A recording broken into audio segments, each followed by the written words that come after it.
gonna say hello and good morning, welcome to a new video. I'm going to create my ad for some mini sessions, but it's a good morning, but look at my eye, that really sucks. I've had this happening before. I usually wear contacts and I don't know why there's something bothering me in my eye right now, but I'm not gonna wear my contacts today, I think. So I have prescription sunglasses, which I'm gonna wear first. I'm gonna bring my regular glasses. I'm gonna bring my contacts just in case it clears up. I can use my contacts. Fortunately, I don't have sessions in the studio planned. It's actually an off day because I'm shooting another wedding this week. Anyway, today I'm gonna create my ad for some mini sessions. We have purple flowers here, end of August, beginning of September. And I'm organizing some mini sessions in between the purple flowers. So what I like to do is go there and take photos and then use them in my ad. Personally, I don't think it's fair as a photographer if you use photos in an ad that you didn't take yourself. I think it's kind of like false advertising and a little bit misleading. I've seen it happening before where photographers create a beautiful ad with stunning photos, but they've actually taken the photos off Pinterest or any other source, but they didn't take the photos themselves, and they put in the ad photo credit goes to blah blah, or they put like these photos are just an indication of what to expect, or these photos are just a mood board of what we're gonna do. The people actually hardly ever read that.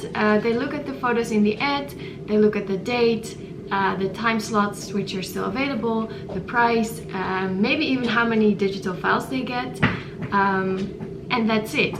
And they don't really realize that the photos in the ad are maybe not even close to the photos they can expect, because the photographer might be offering a completely different quality of photos, a different style of editing, completely different lenses which cannot create the effect that you see in the ads. I have a puppy here licking my toes. I think someone wants to say hi. Say hi. Okay. Okay. So in my case, I already had an ad circulating and people could like pre-subscribe for the mini sessions, but the flowers weren't blooming yet, so I took a photo of just the plant, the actual flower, and then created some nice fonts around it, and just give all the information but not have any example photos yet, because I haven't been there yet taking photos. I have been there a few years ago, but so yeah. What I'm gonna do today, we're gonna scout. We're gonna go and look for the most beautiful spot. We're gonna see if the flowers are already there.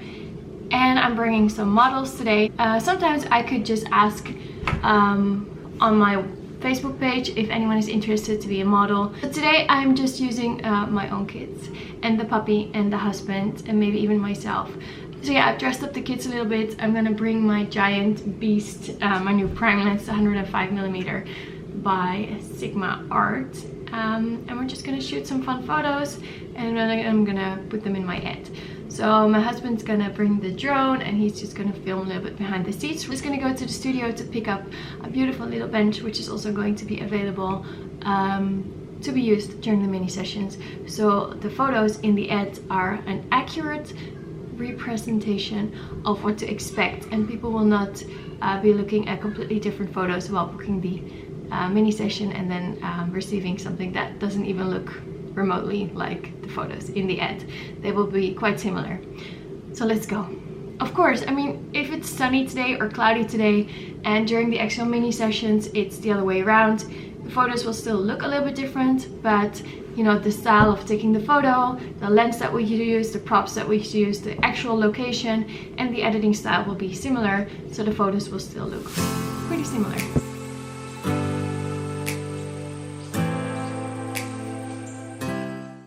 So yeah, it is creating the ads, but at the same time it's just having fun with the family, doing what I love, which is taking photos. So here we have the beast. I'm gonna take this off, use it in the studio again tomorrow. Okay, so we're on our way to find the best spots.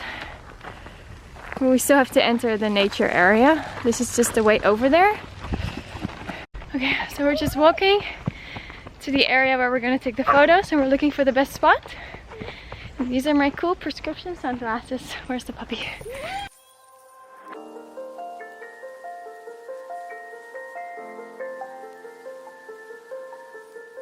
So we're gonna enter the nature area. You can take dogs with you as long as you have them on the leash. They have some crazy looking cows here as well. And the purple flowers are here, so that's cool.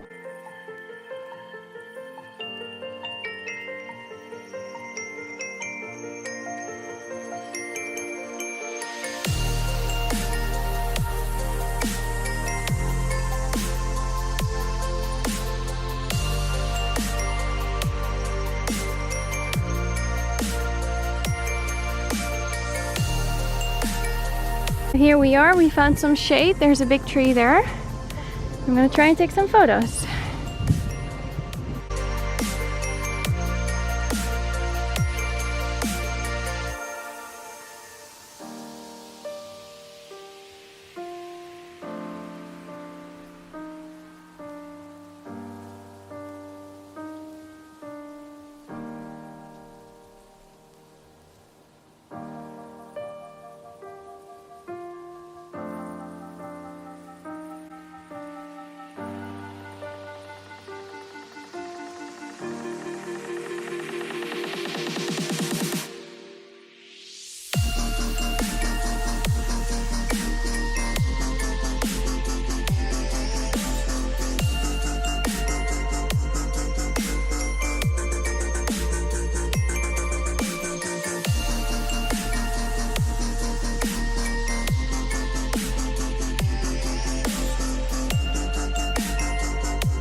Okay, so we just finished taking some photos. The puppy was kind of listening. We had some treats. During the mini sessions, the sun is actually coming from the other side, so we can stay closer to the path. I also think you're not really allowed to enter in between the purple flowers, because you're not allowed to break them, of course. We were careful. But yeah, tons of flies. Puppy was listening quite well. I think I have some adorable shots, so now it's time to design the ed.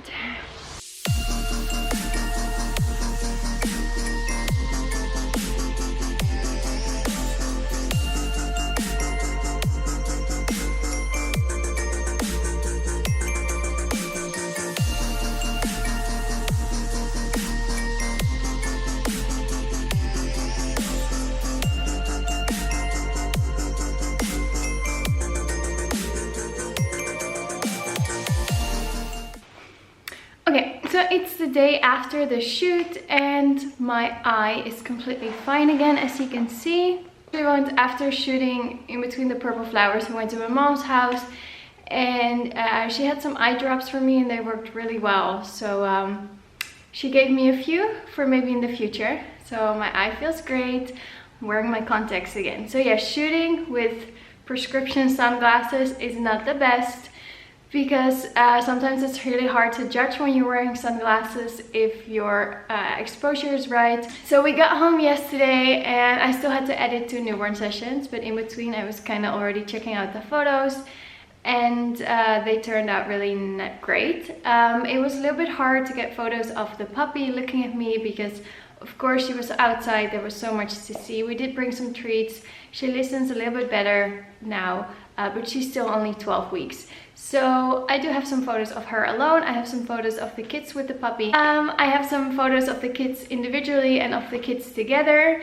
And we moved around the bench to find the best location. I actually placed the sun behind them, let the sun kind of like sparkle through the trees, but placed them in the shade so they didn't have any problem looking at me with their eyes open. You don't have any harsh shadows or sunspots or anything. So I always place my subjects in the shade if I can, and have the sun maybe behind them or coming through some trees or just, yeah, something like that. So I can put some of my settings on the photos because I don't really remember what I did during the shoot. I was shooting around an aperture of 2, maybe, I don't know, I went to 3.2 at some point, but I think most of the time I was shooting around 2, not 1.4 because I was shooting more people at the same time. And yes, even though I love a blurry background, we went to such a beautiful location that I still wanted to see some of the background in the photo as well, and not just have it completely purple, but kind of see the flowers as well, if you know what I mean. I made the purple a little bit stronger. I played a little bit with my curves, like, you know, some extra light, some extra contrast. What else did I do? I did some hand edits. At some point there were so many flies flying around us. On some of the photos you can see actual flies. So I removed them, and then I just played around with the light and the softness and the color temperature of the photo. So I had my photos edited, and then I opened them with Picasa. I actually make a collage with a program called Picasa. It's quite an old program. I think it's like they discontinued the program, but you can still download some of the oldest, like the newest versions. At least I have it on my computer, Picasa, and I use it to create a collage.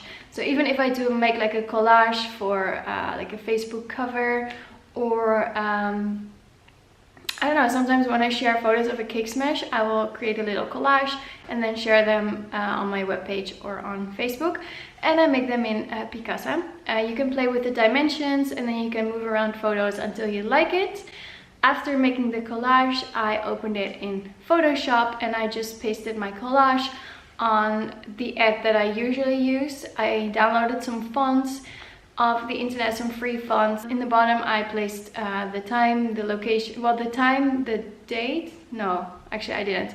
I placed the cost of the shoot, how many digital files are included, how long the shoot takes, for whom it's suitable, so for families, brothers and sisters, you know, individually and together. I also placed my webpage there. And I said, you know, if you're interested, there's still a few spots available, send me a message through my website. So I can kind of keep track on who was first, and they were booked almost immediately. And I have 6 families coming, so I will be there for 3 hours. So it's every 20 minutes a new family, and I have 10 minutes in between. So they come every hour or every half hour. I told them where to park, how to walk. I included a little map. I will send them a payment request beforehand, and they can always order extra digital files. So afterwards I will upload an online gallery. The images will already be edited, but they will have my logo and a text saying do not copy. So it's from, I use Pixieset for that, and the clients can just select the images that they want, or order them all for like a certain amount, and then I will always confirm with them, did you finish choosing?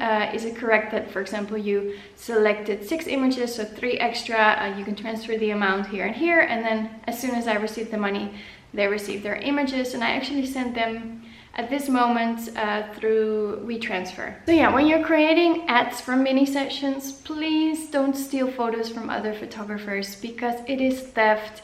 It's false advertising. I would be pretty upset if people would use my photos to promote their work and their business.